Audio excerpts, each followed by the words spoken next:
Are you ready? Yeah, 100%. Okay. Welcome to the show, Carl. In the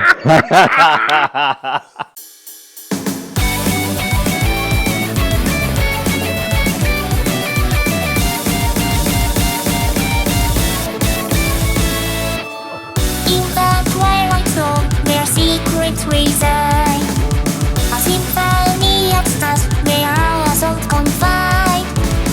We figure out a story unfolds, Hokkaido existence forever untold.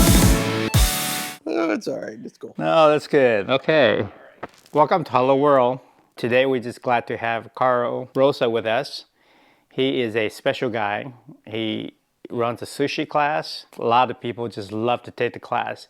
He's not only good at making sushi, he's humorous. He'll make you laugh while you're playing with your food.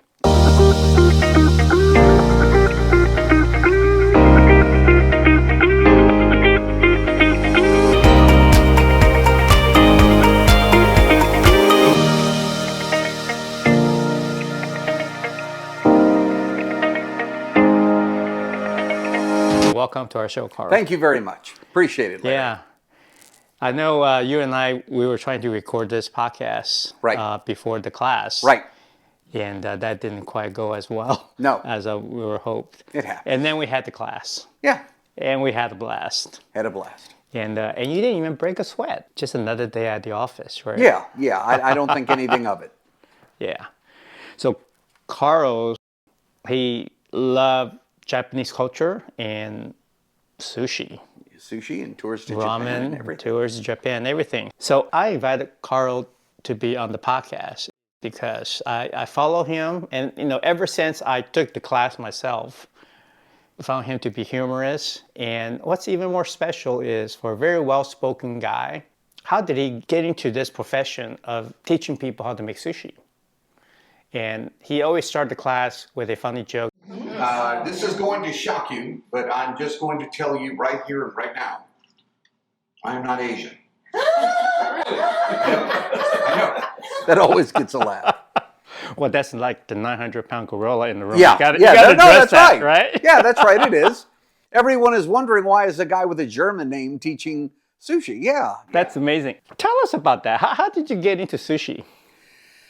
I got into sushi because my wife and I lost everything in Hurricane Katrina, and we had moved here to Houston from New Orleans, Louisiana. And we loved eating sushi, but I didn't know anything about it. And we went to one sushi spot, our first spot in Houston. And it was the worst sushi I'd ever tasted. It was so bad. You couldn't untaste it. This was unbelievably bad stuff. Then 2 weeks later, we went to a different spot, and it was so much better.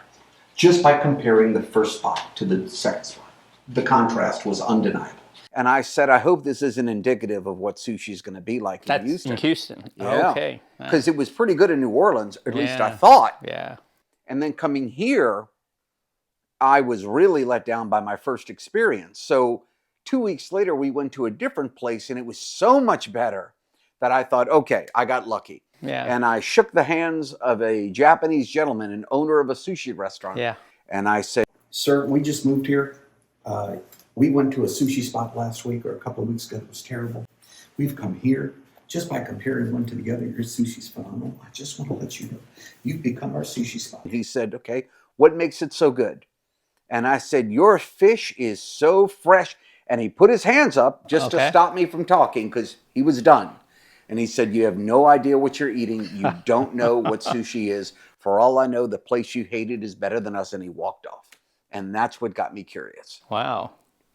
So what happened after that? You decided to do something about it? Well, I went back to him about 2 weeks later. And I asked him, I said, do you remember me? And he said, I definitely remember you, yes. And I said, Is there a group, an association, a website, a web series, a newsletter dedicated to sushi in Houston? I would love to learn.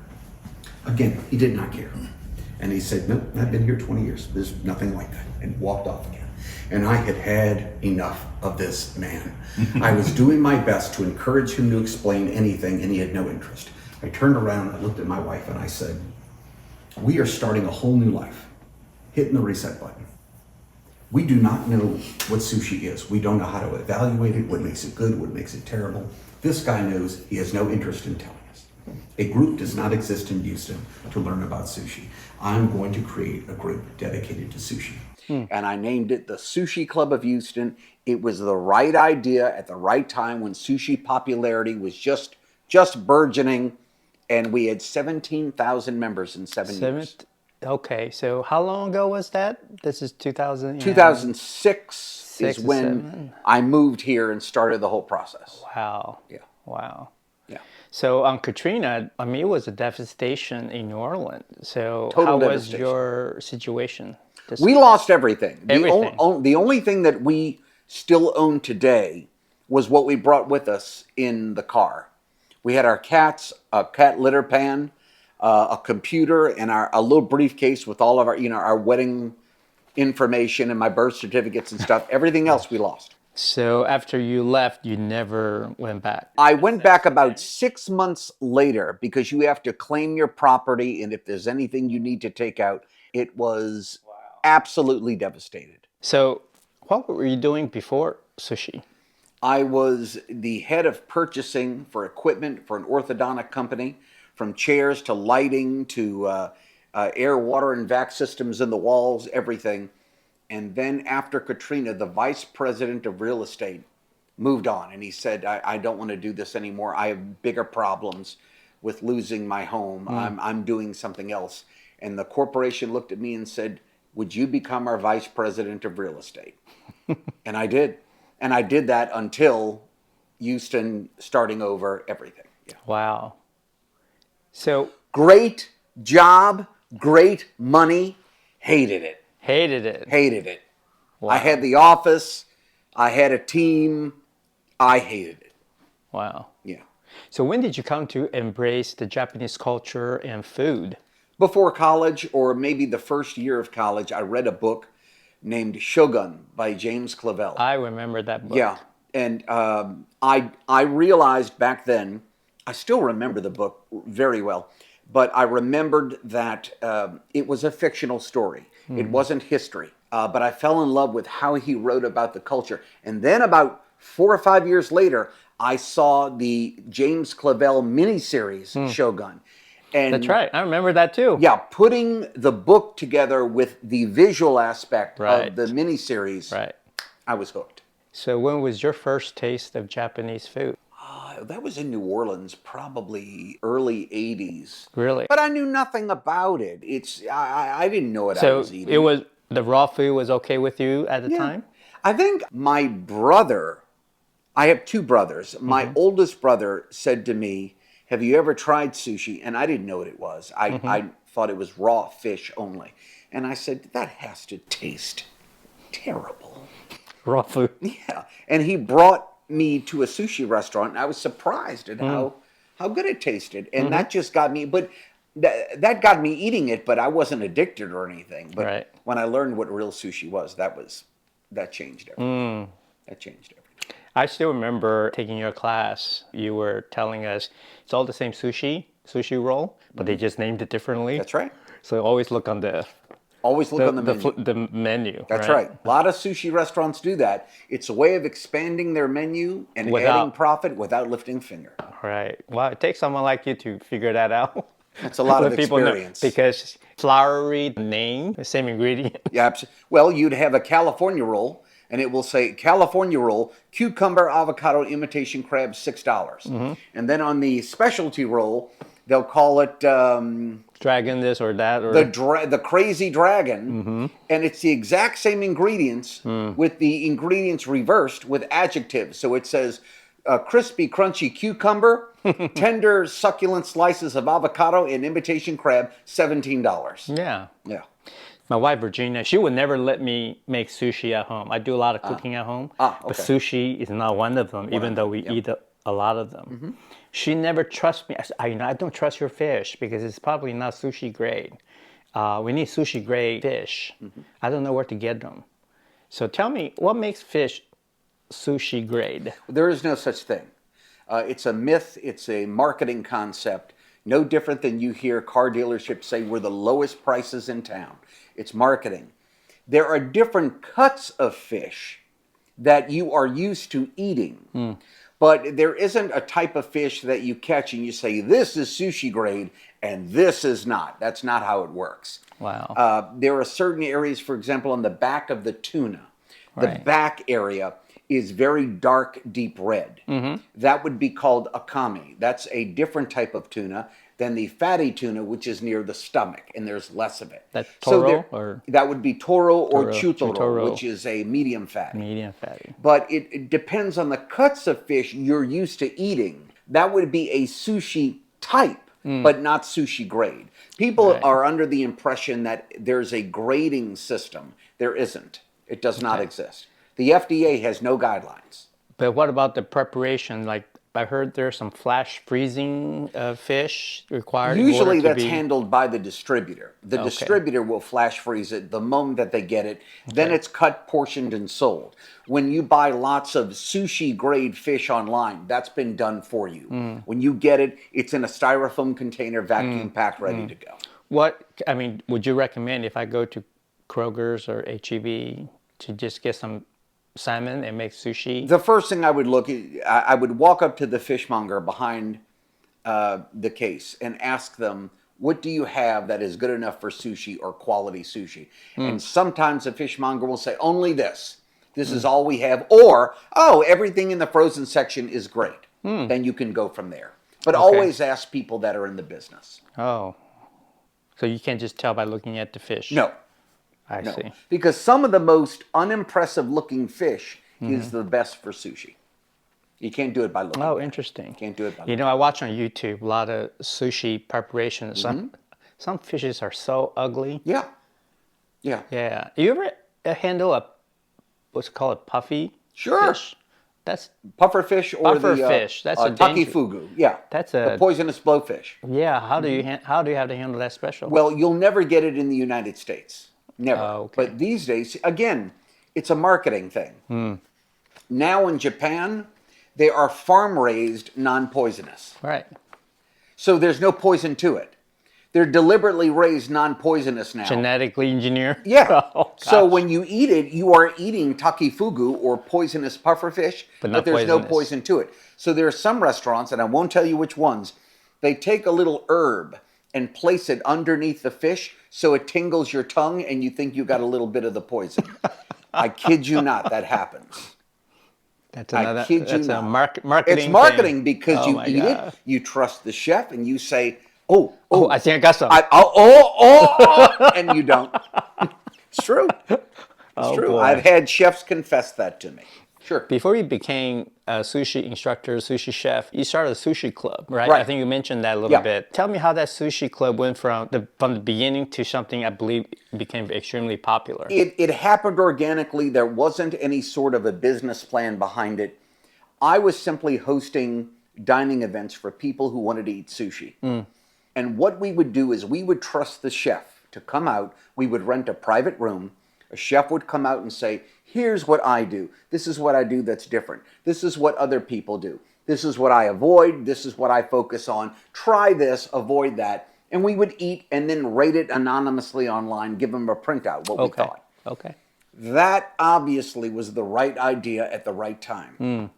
And I will say this, and there's probably 7,000 people that can verify this. The events became so popular that when I would announce the event, I would say, everyone, I'm announcing the next events on January 15th at 7 p.m. Right. There were thousands of people at their mouse waiting. When the event was immediately announced via email, they would click and start registering for events. So I would fill up every event in a minute and a half.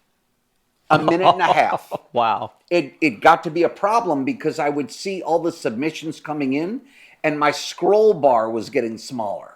So I would sell out of events in a moment and I couldn't keep up. So I started offering tours to Japan as well. Yeah. That's how it happened. It was by need. It was no business plan. Right. So are you still, tell me about the tour to Japan. I still do that. You still do that? Still do that. I guess you yourself frequently travel back to Japan anyway. As of this recording right now, I leave in 9 days, and I'll be there for 3 weeks. Right. Sometimes I go by myself, like this upcoming trip, I'm by myself for 3 weeks. Okay. Sometimes friends and I go that have been with me many times, and then sometimes I'm giving tours. Kind of a rapid fire question about Japan. Yeah, go ahead. So as a tour guide, what are some of the landmarks that you would definitely take your tourists? Well, everyone wants to see Tokyo. I don't care who you are. If you've never been to Japan, everyone wants to see Tokyo. It would be no different than someone never coming to the United States before. They want to see New York City. Absolutely. Something like that. Makes a lot of sense. Right. Everyone wants to see Tokyo. Then usually everyone wants to see Kyoto. And because Osaka is right next to Kyoto, I will take them to Osaka. That's typically what everyone wants to do Those at three first. cities, yes. At first, right. But then we branch out and we do some really amazing stuff. Right. So tell me about the places that you personally will always go. The off the My beaten path. favorites. Your favorite. Okay. First one is a little city in Japan named Shirakawago. Everyone looks at it online. You pull up Shirakawago and everyone's head backs up and you'll hear, ooh. That looks totally different than the Japan you know.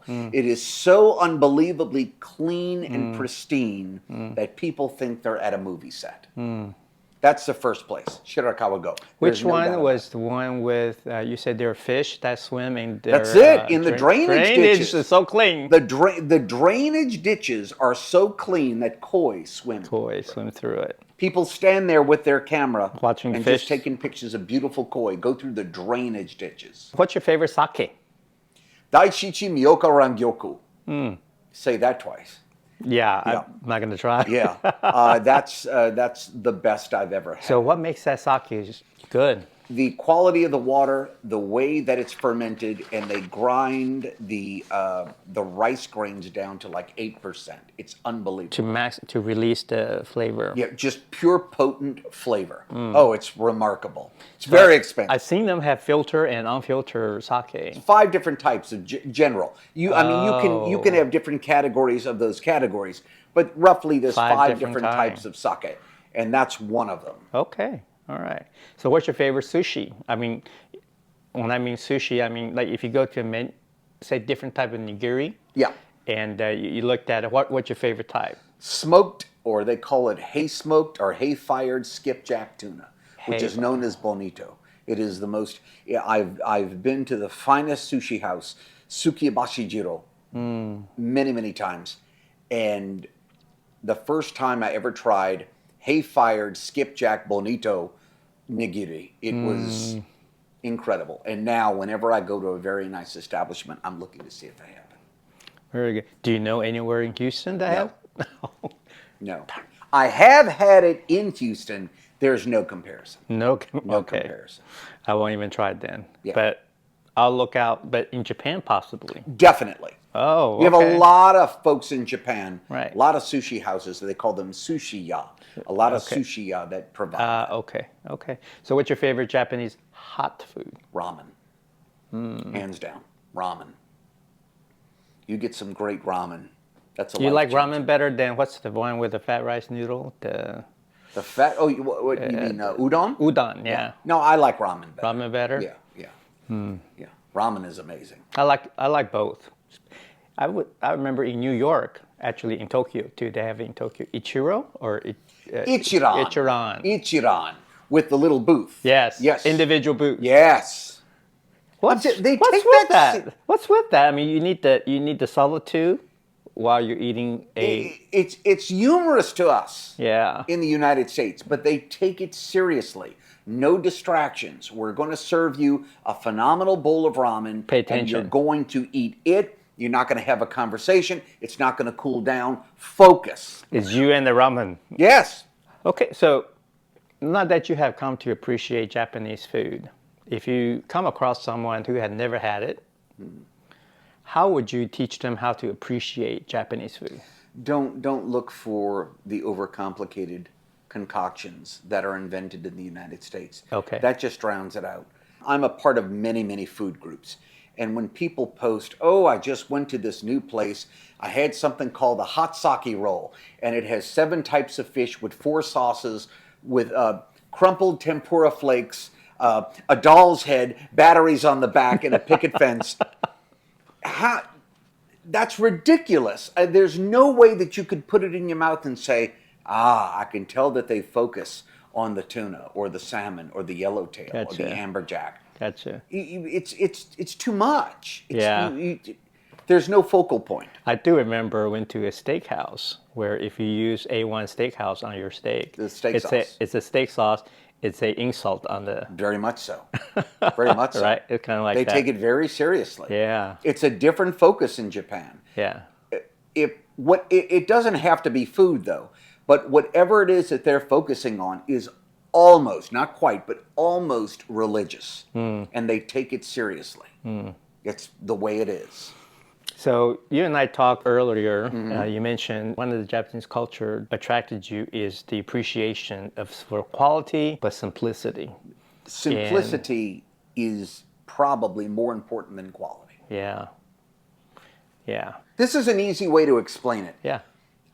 If you see a beautiful desk, a wooden desk in America, it'll have the Queen Anne legs and it will be well carved and you'll see maybe some lion's heads in it or something to that effect. Very ornate.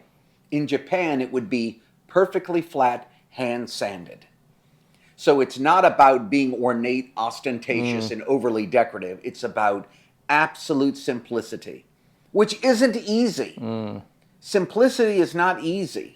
People make that mistake. They're under the impression that if you keep it very simple, well, then it's a piece of cake. Absolutely not true. If you come up with the ultimate sake, the ultimate sushi rice, it will be pristine, clean, taste great. It will be simple, but it might take you 30 years to master. I do notice that in the Japanese culture. That's for sure. A lot of very simple lifestyle. Absolutely. But people Minimalism. live well. Very well. They eat simply, but they eat very healthy. Absolutely. Yeah. So in addition to all your sushi work, I also saw you travel to different places. I love to travel the world. And you reference your bucket list. My bucket list. I know a lot of people talk about bucket list and they don't.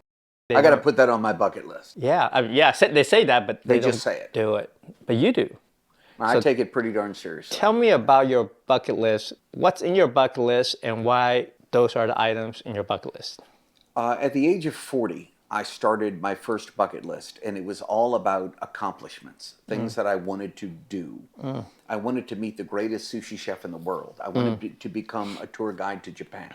I wanted to stand, my final bucket list item was to stand at the tomb of Beethoven. So these are things I wanted to do. I wanted to check them off, and I did them all. By the time I was 52, my final item, I was in Austria standing at the tomb of Beethoven. But then I really thought that list was going to take me my entire life, but it didn't. So I started a whole new one, I think, at the age of 55. And now it's about experiences.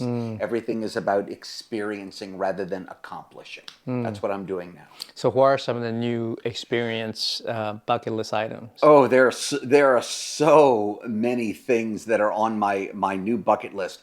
I want to go back to New York City and sit in the audience and listen to Beethoven's Ninth. I want to also do it in Boston, where Benjamin Zander, the lead conductor of the Boston Philharmonic, will be performing Beethoven's Fifth. These are things I want to be in the audience and absorb rather than something I'm physically doing. So are you a classical music? Yes, I more than any fan? other music. I like rock and roll. I like a lot, but classical really hits me right in the center of my heart. But Beethoven is definitely your... Beethoven's a big deal. Beethoven's a big deal. It's on your Facebook banner. Yeah, I was in Bonn, Germany, the home of Beethoven's birthplace, 6 months ago, and we saw that mural on the wall where it's a picture of Beethoven and his famous quote, "Seize fate by the throat." So grab it. And I gave my phone to my friend Bob that travels with me a lot. And I said, "Bob, you've got to take a picture of this." Yeah. And I really don't think I've ever taken that picture down. Wow. So what does it mean for you? There are opportunities out there. Grab them. Don't hesitate. Seize them by the throat. Everyone else can be wishy-washy. That's fine. But when there's something you want to do, want to experience, want to buy, want to absorb, grab it by the throat. I take that very seriously. Well, in many ways, I can see that because Can you? Can you? I can't because think about it, right? You discover your simple interaction with the restaurant owner that gave you the step back. You don't know what you're talking about, and Right. and then through that conversation, you explore, you discover opportunity, and you found out you found a niche. People really responding to it. Honestly, Larry, I just wanted, that was luck. Oh. I don't want to ever think, oh, this guy just must be a marketing genius, the way he came up with that. That's not the case at all. Sure. Now, I will give myself a little credit that I listened to people. I didn't put my ego first. So when people, after about the 80th time, someone said, you ought to take us to Japan. Yeah. I said, okay, there's more than enough of you that want to do it. Okay, I'll do it. I listened, did it, came back, did it again. Then people started saying, well, whatever the courses you're taking in Japan, you should teach us. I heard that enough and I did it. So it wasn't really about seizing opportunity like I do now. It's very different now and I take it much more seriously. Much more. So how you plan to apply that saying now? Oh, well, now I don't hesitate. I will not waste an opportunity. If it takes a lot of money or a lot of time, it will be done. I recently flew to Paris with one of my friends, Bob, and we enjoyed Paris a great deal. But before that, I sculpted a sculpture of Beethoven, made it into a bookend, flew to Boston, took a Uber to Benjamin Zander's home in Boston, in Harvard Square, met him, shook his hand, sat down, drank coffee, gave him the bookends, took the picture, got back in the Uber, and went to Paris. So that's the symphony conductor? Yes. And how did you manage to do that? I emailed him through a website. Can I meet you? I mean, why not? And that's exactly what it wasn't about. Listen, I can do this for you. And I want to meet you. I love that about you. Seize it by the throat. Because everybody will automatically say, no, you can't do it. They're not going to respond to you. So you don't never even write the email and then ask. No, through his website, Benjamin Zander. Yeah. I said, I'd like to meet you before I go to Paris. I'm a true Beethoven enthusiast. What do you say? And about 3 days later, he replied and said, I have some time on the 18th. If you want to meet for coffee, that would be great. I was buying the plane ticket that day. I will not miss an opportunity.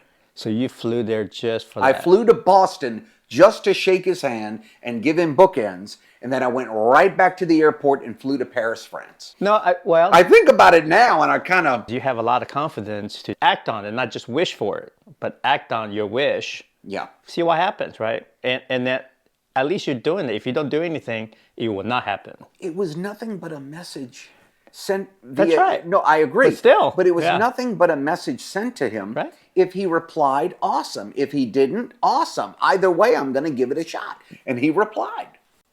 Seize it. Seize it by the Sometimes we're throat. our worst enemy for not doing it, right? Absolutely. More is lost to indecision than bad decision. Yeah. But it also reminded me you're another person historical figure that you admire is the amount of confidence. Napoleon. There was no one like him. Now, I will say, as a man, he was a warmonger. Not good. Okay? I'm not condoning that. But he was a young Corsican living hand to mouth with his family. Played around with politics a little bit and infuriated the governor of Corsica. And the governor said, your entire family, the Bonapartes, you have to leave. So they were expelled from their own country and had to start a new life in France. And from nothing, he didn't have the education, he didn't have the connections. 20 years later, he is putting the crown on his own head, claiming himself Emperor of France. Wow. That's confidence. He called it his guiding star. In fact, just recently in Paris, I went to his tomb. What lesson could people extract from him? Oh, that's easy. That's easy. Beethoven and Napoleon teach different lessons, but Napoleon would tell you this. There's no doubt about it. Out of everyone who is capable of doing something amazing, out of 100 people, 99 of them will stand in the background and say, I'm not going to risk it. If you stand up and do it yourself, you'll be all alone. You will not have competition. I have the confidence. Very insightful. You know, one of the things that usually we do this at the beginning of our interview on the podcast, but I'll ask you sort of at the end, turn this upside down. All right.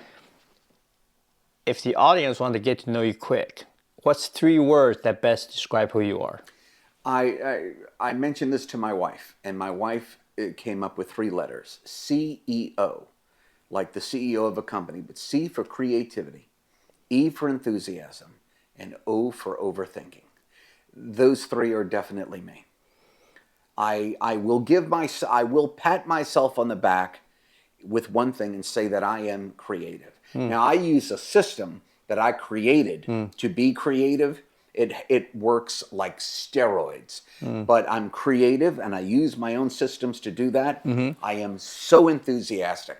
I love to work on my passions. That is a thrill, but I'm also an overthinker. I will think about something and then move it and then move it again and then change it and move it. I do that a lot. Yeah, I can relate to that. I'm an overthinker myself. Yeah.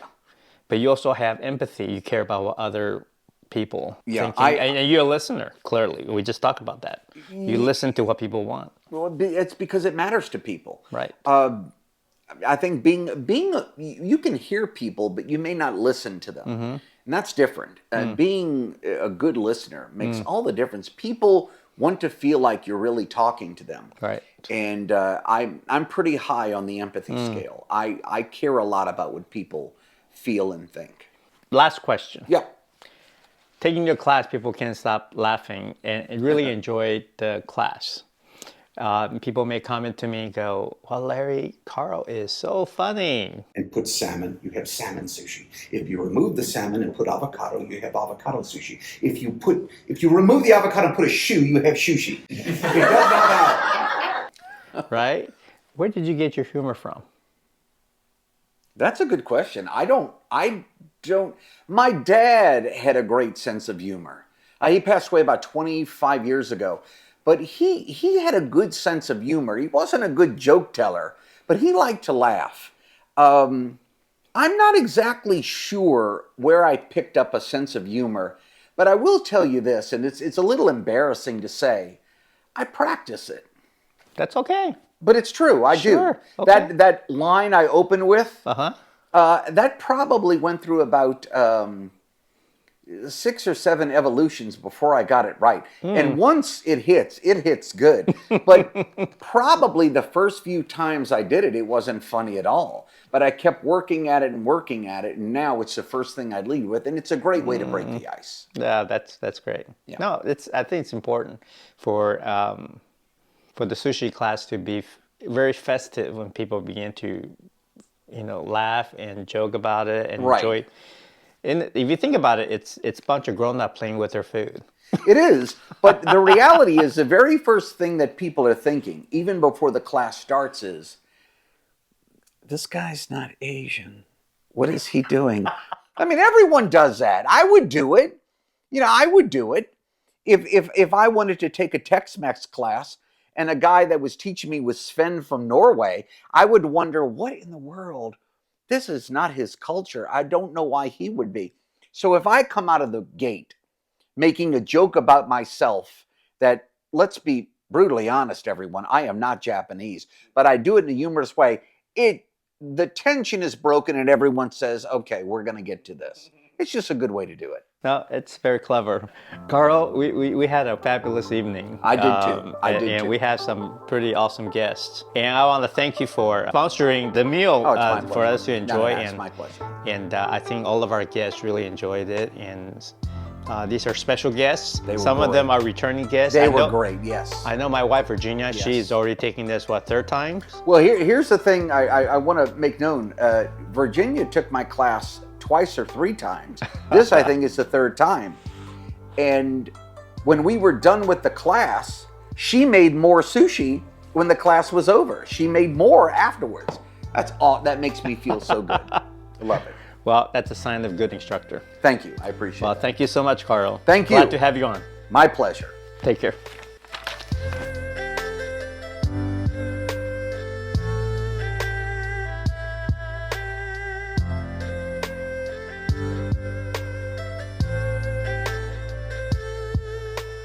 I hope you enjoyed the episode. We have a lot of fun putting the episodes together, trying to bring you quality guests and good content so that we can inspire each of us to be our best version of ourselves. It would mean so much to us if you would subscribe to our channel and like our videos. Hope to see you next time.